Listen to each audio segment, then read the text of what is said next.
지난 시간에 크기를 갖는 물체의 경우에는 운동을 병진운동과 회전운동으로 구분한다라고 했습니다.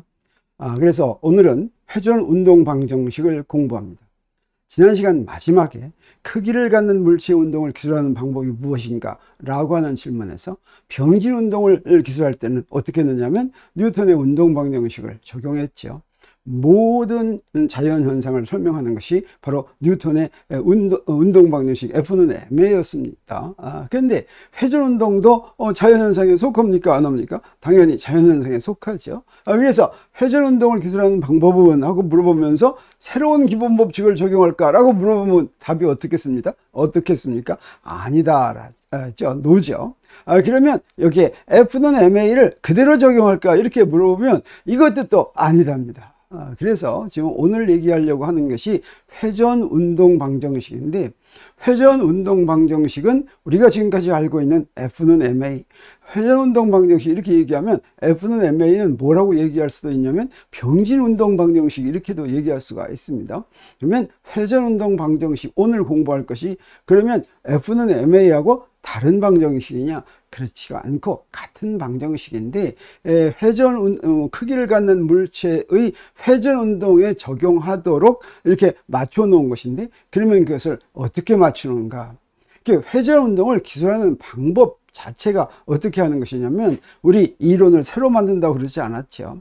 병진운동에서 구한 이론을 그대로, 다시 말하면 병진운동에서 사용한 식을 그대로 이용을 할 텐데, 어떻게 그대로 이용을 하느냐? 단 그때 적용하는 물리량을 병진운동의 물리량에 맞추어서 회전운동을 기술하는 물리량에 대응하는 것을 한다고 그랬습니다. 그걸 나는 무엇이라고 얘기하냐면 번역한다. 병진운동을 회전운동으로 번역한다. 이렇게 얘기합니다. 회전운동은 어떤 운동이었습니까? 크기를 갖는 물체가 있으면 이동하더라도 모든 부분의 변이가 다 같은 운동이었죠. 지금 이건 마치 직선 위를 이동하는 것 같았지만 꼭 직선 운동만 아니더라도 이렇게 옆으로 가더라도 이렇게 움직이면, 이렇게 움직이면 이건 병진운동이라고 하는 것이죠. 근데 회전운동은 어떻습니까? 모든 부분의 변이가 다 다르죠. 단 무엇은 같습니까? 회전각은 다 같죠. 그래서 병진운동을 사용할 때 사용한 식과 똑같은 식으로 회전운동을 기술하는데, 우리 어떻게 하느냐? 병진운동을 기술하는데 사용한 물리량에 대응하는 회전운동의 물리량을 대신 사용하는데, 그때 우리가 미리 알아두면 좋을 게 뭐냐면 시간하고 에너지는 병진운동이나 회전운동이나 똑같이 사용한다. 여기서 특별히 시간하고 에너지를 이렇게 따로 얘기했죠. 이 얘기는 뭐냐면 시간과 에너지를 제외하고는 몽땅 다 같은 물리량을 사용하지 않는다라고 하는 이야기가 되겠습니다.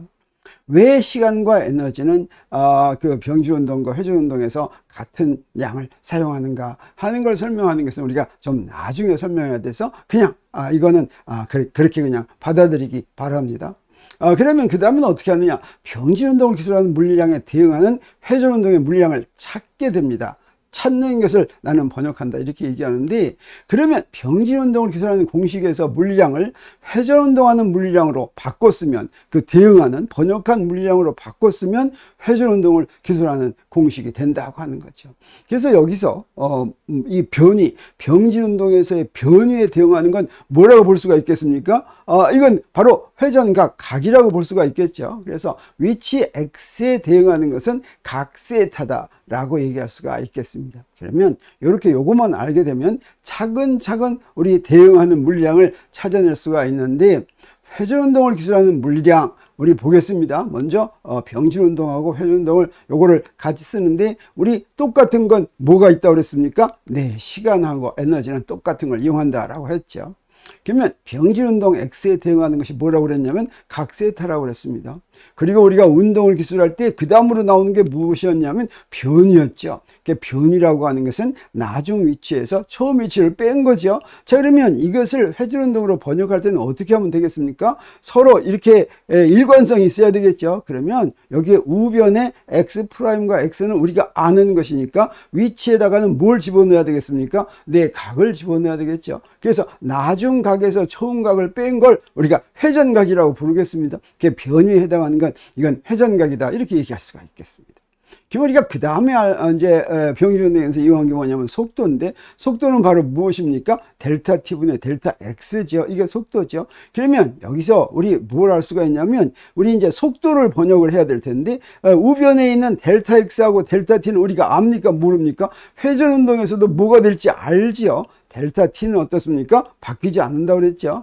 그래서 요 아는 두 개로 델타 t분의 델타 x에 대응하는 걸 바꿔놓으면 그 결과로 생기는 것을 속도에 대응하는 회전 운동의 물리량이다. 이렇게 얘기하면 딱 맞겠죠. 그래서 그게 바로 뭐가 되냐면, 우리 델타 x에 대응하는 게 델타 세타겠죠. 델타 t는 그대로 있죠. 요걸 우리 뭐라고 부르냐면 각속도라고 부르는데, 아주 그럴듯합니다. 속도라고 하는 것은 델타 x를 델타 t로 나눴으니까 이건 바로 뭐냐면 단위 시간 동안 변화한 변위, 이렇게 얘기하면 좋습니다. 이건 뭐가 되겠습니까? 단위 시간 동안 변화한 회전각, 이렇게 얘기하면 되겠죠. 이걸 뭐라고 부르면 좋냐면 각속도라고 부르면 좋겠다라고 하는 걸 우리가 알 수가 있습니다. 그 다음에 이제 우리가 무엇을 알아야 되냐면 가속도를 알아야 되죠. 근데 어떻습니까? 우리 가속도를 회전 운동에서 어떻게 번역할까? 어려운 것 같지가 않습니다. 벌써 어떻습니까? 우변에 있는 델타 t와 델타 v를 어떻게 번역할지 알았죠? 그러면 그렇게 정의된 결과를 가속도에 대응하는 가속도를 번역한 걸로 얘기하면 되겠죠? 자, 그러면 그게 뭐가 되겠습니까? 네, 델타 t는 그대로 두고 델타 v는 델타 오메가로 번역되니까 요걸 뭐라고 부르면 좋겠느냐? 요거를 각가속도라고 부르고 알파라고 씁니다. 이건 어떻습니까? 단위 시간 동안에 변화한 각속도, 이렇게 얘기하면 되겠죠. 이건 무엇입니까? 단위 시간 동안 변화한 속도, 이렇게 얘기하는 거죠. 그래서 가속도에 대응하는 회전 운동의 양은 각가속도다.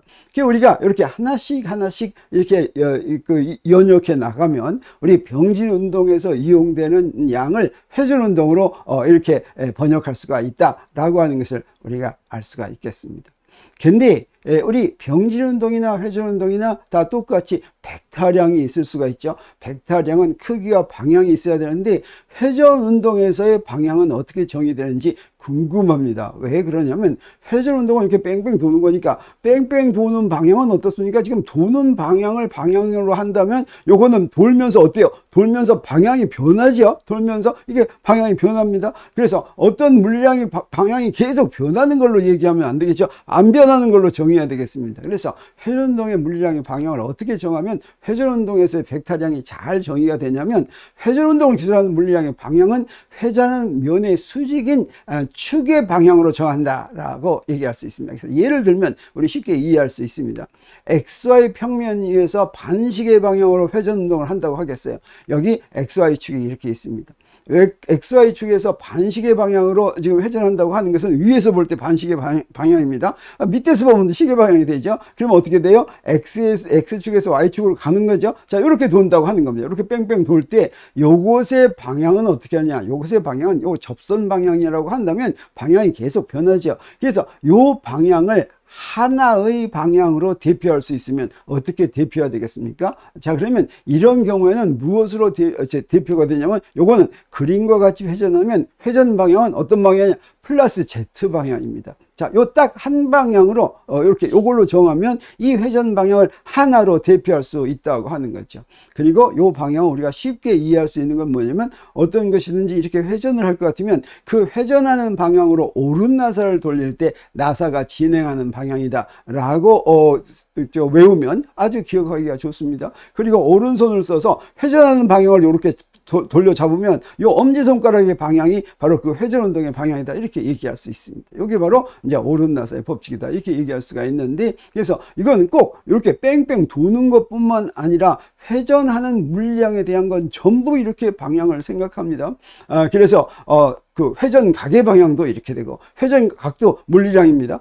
그 다음에 각속도의 방향도 이렇게 정하고, 각가속도의 방향도 이렇게 정하고, 또 나중에 이제 회전 운동을 기술하는 모든 물리량의 방향은 그 회전이 어떤 회전과 관계된 것이냐. 그래서 그 회전하는 방향으로 이렇게 돌려 잡을 때 엄지 손가락이 가리키는 방향, 또는 그 회전하는 방향으로 오른나사를 돌릴 때 오른나사가 진행하는 방향으로 정한다고 하는 거죠. 자, 그러면 이제 여기까지 알았으면 우리 운동 방정식을 정할 때가 됐습니다. 병진 운동에서의 운동 방정식은 어떻게 생겼습니까? F는 ma죠. 자, 이걸 우리가 번역하면 되겠습니다. 자, 요거하고 똑같은 것인데 여기다 어떻게만 하면 된다고 그랬어요? 병진 운동의 물리량을 거기에 대응하는 회전 운동의 물리량으로 바꿨으면 된다고 그랬죠. 그런데 아쉽게도 지금 여기서는 우리가 회전 운동하는 물리량으로 우리가 안 게 뭐밖에 없습니까? 요 세 개 중에서 뭐만 합니까? 요 가속도가 알파 각가속도로 된다는 것만 알고 요거 힘은 무엇인지 질량은 무엇인지 아직 모르죠. 근데 그거 뭐 힘이라고 하는 건 이건 가장 기본적이기 때문에 회전 운동에서도 그대로 힘이라고 써야 되지 않겠어요? 또는 질량도 마찬가지로 굉장히 기본적인 것이니까 그대로 질량이라고 써야지 되지 않겠어요? 자, 이렇게 얘기하면 맞습니까? 틀립니까? 우리가 앞에서 어떻게 얘기했어요? 병진 운동과 회전 운동에서 똑같은 물리량으로 쓰는 건 바로 뭐밖에 없다고 그랬습니까? 시간하고 에너지밖에 없다고 그랬죠. 다른 것은 전부 다 바꿔야지 됩니다. 자, 그러면 우리 병진 운동에서의 질량을 회전 운동에서는 무엇으로 번역할까? 요거 한번 생각해 보기로 하겠습니다. 그러면 이거 생각할 때 아까 어땠습니까? 무엇이 정의되면 그 중에 하나 정도는 알아야 되죠. 병진 운동에서 회전 운동으로 갈 때 그 중에 하나 정도는 알아야지 이게 번역이 되죠. 근데 여기서 이제 무엇을 이용하면 좋냐면 병진 운동이나 회전 운동에서 똑같은 양이 이용이 된다고 하는 걸 이용하면 좋습니다. 그게 바로 뭐가 있냐면 에너지가 있습니다. 에너지 중에서도 우리 운동 에너지를 생각해 보기로 하겠어요. 그래서 병진 운동에서의 운동 에너지와 회전 운동에서의 운동 에너지를 생각하는데 두 경우에 같은 현상이 두 경우 모두로 이해될 수 있는 경우를 한번 보겠습니다. 다시 말하면 운동 에너지를 생각하는데 운동 에너지는 병진 운동에서는 어떻게 했습니까? K는 2분의 1 mv 제곱 이렇죠. 자, 그러면 K는 어떻습니까? K는 우리 이 병진 운동이나 회전 운동이나 에너지는 똑같다고 그랬으니까 그냥 K 이렇게 쓰면 되죠. 2분의 1도 그대로 쓰면 됩니다. 그리고 여기 V는 어떻습니까? 무엇으로 번역이 되냐면 각속도로 번역이 되니까 오메가 이렇게 번역이 됩니다. 그리고 여기다 뭘 하나 채워 넣으면 되는데 이때 원운동의 운동 에너지를 보겠습니다. 원운동은 우리 지난 시간에서도 봤지만 똑같은 원운동인데 그게 회전 운동의 원운동이 될 수도 있고 병진 운동의 원운동이 될 수도 있죠. 그래서 어떻습니까? 자, 이렇게 병진 운동의 원운동이라고 한다면 이때 화분이 있는데 이 화분이 충분히 작다고 한다면 자, 화분이 이렇게 움직이면 이게 바로 병진 운동인데 화분의 모양이 이렇습니다. 이거 원운동인데 이때 이것의 운동 에너지는 2분의 1 mv 제곱 이렇게 됩니다. 그리고 이때 m은 질량이죠. 근데 이 질량을 이제 회전 운동으로 번역하려고 하는데 이 화분이 어떻게 움직이면 회전 운동이라고 했습니까? 자, 요렇게 움직이면 요게 회전 운동이라고 했죠. 근데 요렇게 움직이나 요렇게 움직이나 어떻습니까? 운동 에너지는 똑같겠죠. 자, 이 화분의 크기가 충분히 작다면 이거 똑같다고 해도 아무 상관이 없습니다. 자, 그랬을 때 우리 이 똑같은 원운동에서 원운동의 선속도를 우리 각속도하고 연관짓는 식이 있었어요. 그게 바로 뭐냐면 V는 R 오메가였죠. 그래서 2분의 1 mv 제곱의 v 자리에다가 우리 뭘 집어넣을 수가 있겠습니까? r 오메가를 이렇게 집어넣을 수가 있겠죠. 근데 여기에 이제 요 가로치는 걸 조금 바꿔치겠습니다. 어떻게 치냐면 mr 제곱하고 오메가 제곱 이렇게 쓰면 어떻습니까? 바로 우리가 원하는 게 됐죠. 그러면 2분의 1 I 오메가 제곱 이렇게 쓰고 우리 회전 운동에서의 운동 에너지는 2분의 1 곱하기 뭐 곱하기 오메가 제곱 해야 되는데 그 안에 들어가는 게 요 I다라고 하는 걸 우리가 알 수가 있고 그 안에 들어가는 I가 바로 뭡니까? 요건데 요걸 우리가 뭐라고 부르냐면 관성 모먼트다 이렇게 부르는 것입니다. 자, 그러면 이 이름은 어떻게 해서 나왔느냐? 병진 운동과 회전 운동을 볼 때 병진 운동에서 질량이 있었습니다. 이 질량은 무엇을 대표하냐면 관성을 대표합니다. 그래서 병진 운동의 관성이다 라고 해서 이걸 병진 관성이다 이렇게 부르겠어요. 그러면 회전 운동에서는 병진 관성에 대응하는 게 뭐가 되겠습니까? 회전 관성이 되겠죠. 그래서 우리 이 병진 운동에서 질량에 대응하는 회전 운동의 양이 회전 관성이다 라고 얘기할 수가 있는데 이 회전 관성을 영어로 얘기하면 뭐가 되면 모먼트 오브 이너시아가 됩니다. 회전 관성을 영어로 번역했어요. 모먼트 오브 이너시아. 이 모먼트 오브 이너시아를 다시 우리말로 번역했어요. 그럼 그게 바로 뭐냐면 관성 모먼트가 되죠. 이너시아가 관성, 이게 모먼트니까 이게 똑같은 세 개가 똑같은 말입니다. 그래서 이 관성 모먼트는 우리나라에서는 회전 관성이라고도 부르고 관성 모먼트라고도 부릅니다. 교과서에 따라서 또는 책에 따라서 똑같은 것을 회전 관성이라고도 하고 관성 모먼트라고도 하는데 영어 책에서는 전부 다 똑같이 하나로 모먼트 오브 이너시아라고 하죠.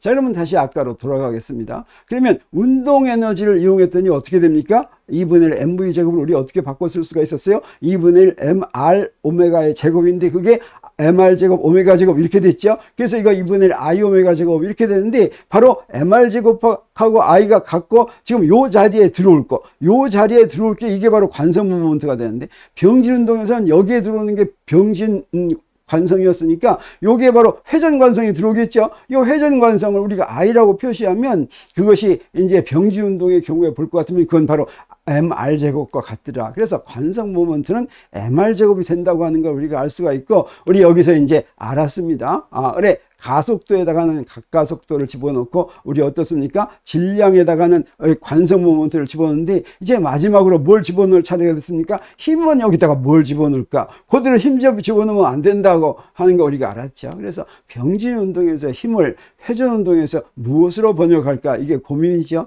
그래서 요걸 갖다가 우리 이 물음표에 있는 거가 뭔지는 모르지만 그걸 타우라고 쓰겠습니다. 요 타우라고 하는 건 T자 비슷하게 생겼는데 어떻게 쓰냐면 위에 있는 걸 먼저 이렇게 그립니다. 요걸 약간 꼬부라지게 이렇게 그리고 그 다음에 아래로 착 내려걷는 거. 이게 바로 그리스 문자의 타우라는 자인데, 이 타우라는 자를 병진 운동에서 병진 운동과 회전 운동에서 볼 것 같으면 운동 방정식이 F는 MA라고 한다면 회전 운동의 운동 방정식은 타우는 I 알파 이렇게 쓴다고 할 수가 있겠어요. 그러면 이 타우는 도대체 무엇에 해당하는가? 우리 I도 알고 이제 알파도 아니까 타우가 어떻게 생긴 건지 우리가 짐작할 수가 있겠죠. 그래서 원운동에서 우리가 각가속도와 관성 모멘트를 병진 운동의 양으로 바꿨을 것 같으면 각가속도는 뭐가 되냐면 R분의 A가 되죠. 그리고 우리 이 관성 모멘트는 어떻게 했습니까? mR 제곱이 됐습니다. 여기다 집어넣어 보겠어요. 여기다 집어넣어서 타우는 I 알파인데 I 대신에는 mR 제곱, 그 다음에 알파 대신에 R분의 A를 집어넣어 가지고 다시 정리할 것 같으면 R 곱하기 MA 이렇게 쓸 수가 있겠죠. 근데 MA가 바로 뭐에 해당하니까 여기 힘에 해당하니까 이걸 뭐라고 쓸 수가 있겠어요? RF 이렇게 쓸 수가 있겠습니다.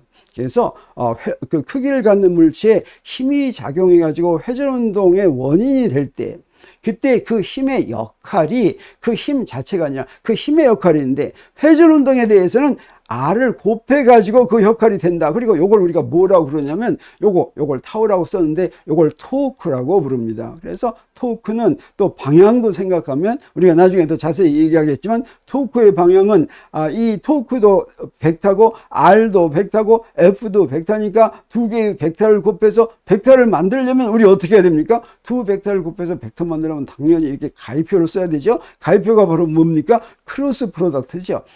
벡터 곱입니다. 이렇게 벡터 곱을 할 것 같으면 R의 방향을 알고 F의 방향을 알 것 같으면 토크의 방향을 구할 수 있죠. A 크로스 B 하면 구하는 거죠. 그러면 우리 어떻게 한 거와 똑같이 나오냐면 오른손을 이렇게 한 오른나사 법칙을 써가지고 한 거하고 똑같은 이런 방향이 나오는 걸 우리가 알 수가 있고, 이 토크에 대해서 좀 더 자세한 건 다음 시간에 우리가 공부하기로 하겠습니다. 그래서 우리 회전 운동의 운동 방정식을 드디어 찾아냈습니다. 어떻게 생겼습니까? 병진 운동의 운동 방정식 F는 MA라고 한다면 회전 운동의 운동 방정식은 타우는 I 알파. 다시 말하면 병진 운동의 운동 방정식 힘은 질량 곱하기 가속도라고 한다면 회전 운동의 운동 방정식은 토크는 관성 모멘트 곱하기 각가속도다라고 하는 것이고, 이것은 F는 MA하고 다른 식은 아니라 똑같은 뉴턴의 운동 방정식인데 뉴턴의 운동 방정식을 회전 운동에 적용시키도록 회전 운동을 기술하는 물리량으로 바꿔 쓴 것이다 라고 하는 것이죠. 자, 그러면 이 회전 운동을 기술하는 물리량인 토크는 I 알파에서 토크는 도대체 무엇이고 또 관성 모멘트는 어떻게 구하는 건지에 대해서 다음 시간에 더 자세히 공부하기로 하겠습니다. 자, 오늘은 여기서 마칩니다.